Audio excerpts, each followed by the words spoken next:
village idea. And so I had mentioned the oral tribes early on in the program today, and that sense of community. And but what I'll say, yes, global village, but what global village meant 20 years will not mean today. People will come outsiders will be inside. They'll have a totally new understanding, renegotiated by all of us, not just some of us. Yeah. Let me ask you a question, because we're running out of time. How do we see new technology changing the shape of news, not only the content, but the shape of news itself? The shape of what? News. Oh, the shape of news. For instance, now we have, I think University of Minnesota is doing a study where you can listen to news on television, and as you're listening to news, you have a module, and you can say history, and you go into the history aspect of that news, while Grant goes into the economy part of the news. So you are not watching the same news anymore. You start with the same headline, but you go into totally different universes that are chosen by you. So there is no fixed news now. Well, polarization can occur. Well, news has always been an interesting topic to me in terms of media consumption, because we, on the whole, tend to acknowledge the importance of news, while at the same time kind of ignoring it as a media choice whenever possible. And so we acknowledge the importance of this information. At the same time, we don't want it really present, reminding us of what is really going on in the world around us. And perhaps that's a survival strategy. But I think new media changes that paradigm by revealing quite explicitly that the news we choose to consume, what we choose to be informed about, really is informed by the communities we come from, what's important to our everyday lives. It's changed from being, defined, the importance of what's going on in the world being defined by a major network or an editor's desk, to an acknowledgement that we will find what is important to us in our everyday existence. But isn't it the case, though, that if we are selecting our own news choices, not only is there some polarization, because you might be learning entirely different things than what I'm learning, but we're lacking because we're choosing what's important. We may not know exactly what's important, and we're, the boss of our own, and so we're lacking that diversity. But then this brings us back to the technology discussion now. Who's not a member of Facebook, right? And who doesn't get status updates if they're on Facebook or Twitter, for example? We've formed our communities in what Baudrillard calls a neo-tribalism through electronic mediation, and we, as a electronic tribe or a neo-tribe, keep each other informed about what's important to us. That's a good point. In that community. And so it's not that there isn't some kind of arbiter of what's important, it's just that the power has been taken from the editor's desk to this distributed network. Yeah. And so if we miss something, they'll fill us in on, Right. Because they're the... Well, we will pay attention to each other's status updates, and we will inform each other what's important to our community. And then you do better than the editor, because editor said all the news that's fit to print. Right. Yes. Right. He or she had the right to decide what's fit. Now the citizen journalist stands up and says, no, wait a minute. There's something far more important than what you're putting on the front page of the New York Times, and here it is for the people of the world. And people pay more attention to that. So the citizen journalist is beginning to alter the shape of news in terms of agenda setting and signification. And there are millions and millions of people who are signifying these things. Anybody with a camera or a pen now or a typewriter has the ability to do this thing, and that's going to change the monopoly on the news and information flow. Yes. And its consequences, I think, cannot be comprehended this time.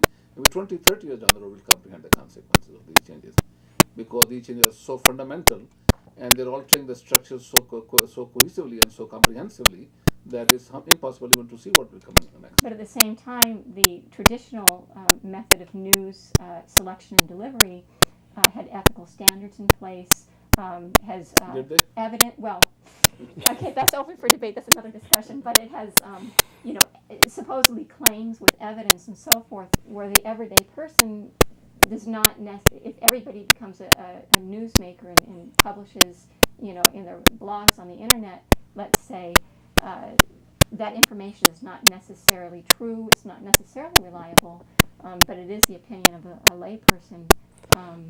How will that be any different than what we heard in this country from New York Times and Washington Post about weapons of mass destruction for 2 years? and then consequently, a whole country was, It's rendered. probably healthier to have a diversity. Diversity, and again, Yeah. people are going to develop their own critical sense of things, and that's why the farming community. Yeah.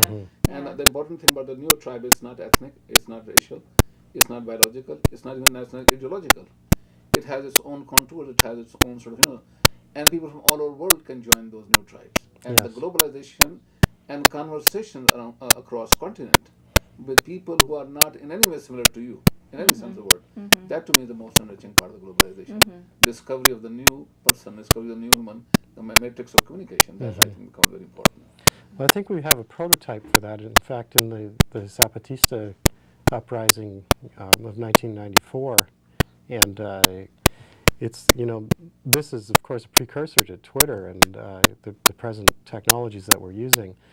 But I think that as a case study, it can serve as a prototype of what we are in many cases experiencing now and what we might expect in the future, that suddenly a message from the middle of an otherwise unknown jungle can result in the formation of a global response. And I think that this is really the promise of the technology and the social networking era that we're in. Yes. That's the unpredictability of this whole gameplay. This is a new kind of sort of, like a new kind of casino where you can never predict the odds. You can never say, since my message is framed in this manner, it has all these nuances, I'm going to get this response. And I think the article on Twitter is a very good one. It says sometimes people are less interested in a philosophical message. They're more interested in knowing what you ate for breakfast that morning. Right? So I think this is something more fundamental, more existential, more primeval for human existence. And primordial, and we connect to that far better than we connect to these supposedly intellectual things. And therefore, maybe Twitter has rediscovered, remediated something far more fundamental than we ever thought of possible this time. And what's the next frontier for technology in terms of human relation and social networking? Well, the next frontier is, in my opinion, the next frontier is actually the social aspect. And the industry as a whole is looking at what they're calling Web 3.0, which is moving beyond social networking to the, from what I understand, the knowledge network. And it's actually settling, well, how I understand this is as a settling in of our new circumstances. But industry and I think society as a whole, perhaps even civilizationally, if we want to go the way of Harold Innis, has a huge adjustment to make at this point, because the dominating medium of our time has shifted from being text in books to digital code sitting on servers. And there are quite a number of cultural codes that this new medium suggests, such as the shift in temporality, a shift in spatiality. And so the new frontier, is really to adjust to this coming together of what we used to think of as virtual reality with physical reality. And I've made this argument in something I've written in the past, that this split between the virtual and the physical is becoming quite meaningless. We now have cars which have display screens as the windshield.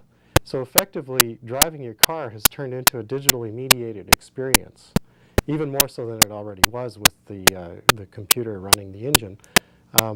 We're literally driving as virtualized environments. And so contending with this kind of conflation of the physical with the virtual, I think is really the new frontier. What's going to happen when we start to see other people's abandoned avatars on the side of the street? And this may sound far-fetched, but it's actually something that we may have to contend with at some point. We may have several virtual subjectivities or representations of ourselves out there as avatars working on our behalf. You may be able to do a number of things at the same time from your situated presence in that case.